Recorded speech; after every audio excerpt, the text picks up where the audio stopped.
Martin Audio optimized systems use a two-stage optimization. First, the inter-cabinet and array angles are calculated, enabling the rigging or installation of the array to take place, whilst the EQ optimization is run in the EQ tab. The physical articulation of the array is a vital step to get the optimum performance from an array, reducing the amount of DSP required to ensure the best audience coverage.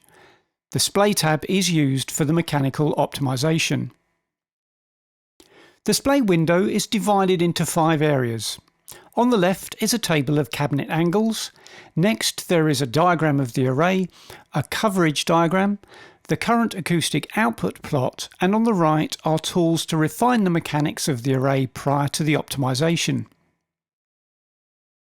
The majority of Splay tools in array prediction applications use a simple geometric calculation to make the array components point at the audience. Display 2.3 uses a numerical optimization technique to calculate the array articulation to achieve optimum acoustic output of the array. The system takes measurements at each virtual microphone position throughout the slice using a highly accurate internal computer model of the array to obtain performance as close as possible to that specified by the user. The cabinet angles table shows a list of all cabinets in the array which are numbered down the left-hand side. The speaker type is shown and the cabinet angle is displayed. Before the optimization is run, this will default to the smallest cabinet angle. In the case of WPC, this is 0.5 degrees. Cabinet angles can be manually overwritten if necessary by clicking on the drop-down next to the relevant cabinet and selecting the desired angle. The array diagram shows a scale drawing of the array and will update in real time as the optimization takes place, showing the final shape of the array with crucial figures for the trim height at the lowest point in the array. The venue drawing shows the venue slice and coverage created in the preceding tabs. It shows the array with lines perpendicular to the centre of the cabinet showing where they are aimed. The top and bottom cabinets have thicker white lines, all other cabinets have dotted green lines. This will update to show the final aim once the optimization is finished. Note that this doesn't necessarily define the coverage.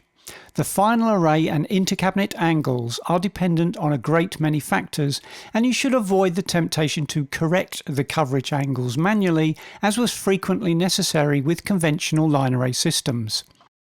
Trust the software, even if where the cabinets are pointing looks a little strange. The acoustic output is displayed as an index plot. The index plot is a graphical representation of the coverage developed by Martin Audio to give an overview of the system performance in the entire space at a glance.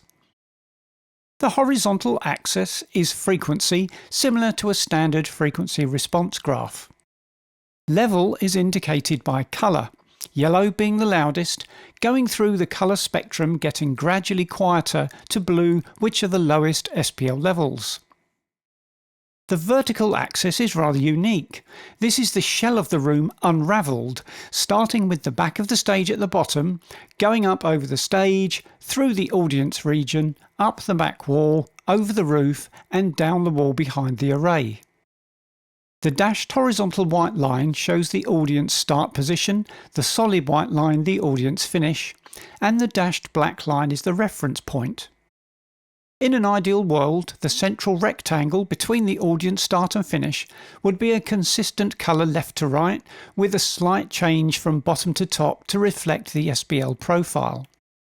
Ideally, all other areas would be blue. Obviously, this perfect scenario is impossible to achieve, but it's very easy to see how close the system performance is getting to the ideal.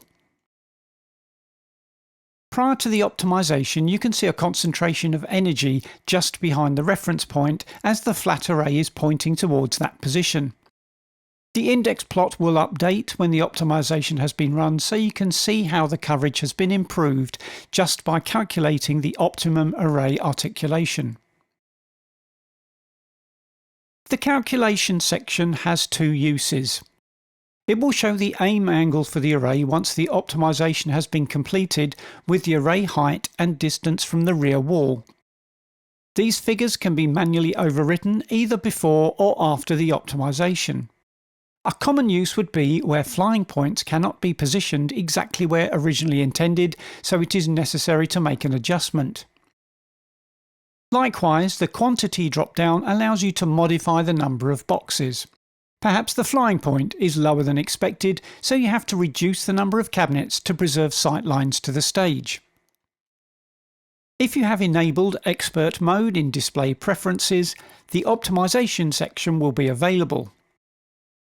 By default, the section will be closed. It can be opened by clicking on the downward-facing triangle on the heading bar.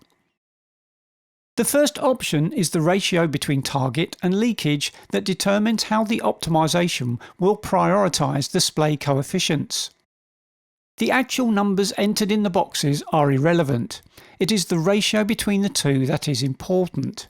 For example, if target is 2 and leakage 1, the optimization will give double the priority to ensuring perfect coverage in the audience region compared to leakage in non-audience areas. Next, the Splay optimization has an Allow Polish function. This allows the system to take a second pass at the optimization using the first attempt as the starting point to allow the system to refine or polish the optimization to get even closer to the desired coverage. There is also a maximum time option displayed in seconds which will restrict the time that the optimization is allowed to take. By default, this is 600 seconds or 10 minutes, and in most cases is plenty of time to complete the optimization, but this can be reduced if you have limited time available or increased if you have a large array in a particularly complex venue. Clicking Optimize will start the optimization. The system will begin to run thousands of calculations, starting at the top of the array to determine the inter-cabinet angles and overall array aim. The array diagram will update in real time to show progress. The venue diagram changes to an index plot showing real-time progress of the room coverage. If necessary, the optimization can be halted by clicking on the Stop button.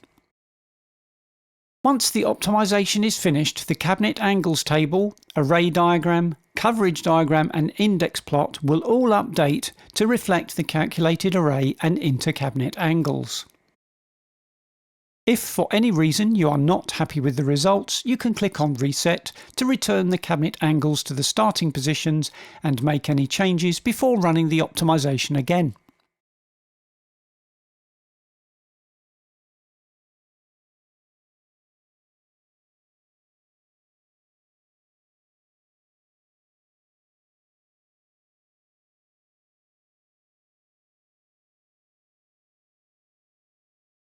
If there are some mechanical issues that would prevent flying the array exactly as calculated, inter-cabinet angles can be manually adjusted and the overall array angle and position modified. It is important that this should only be done if absolutely necessary, and it should be done prior to running the EQ optimization, which will compensate for any deficiencies in the physical position of the array to obtain the desired coverage. Once you are satisfied with the Splay optimization, click Done to close the window and move on to the Rig tab.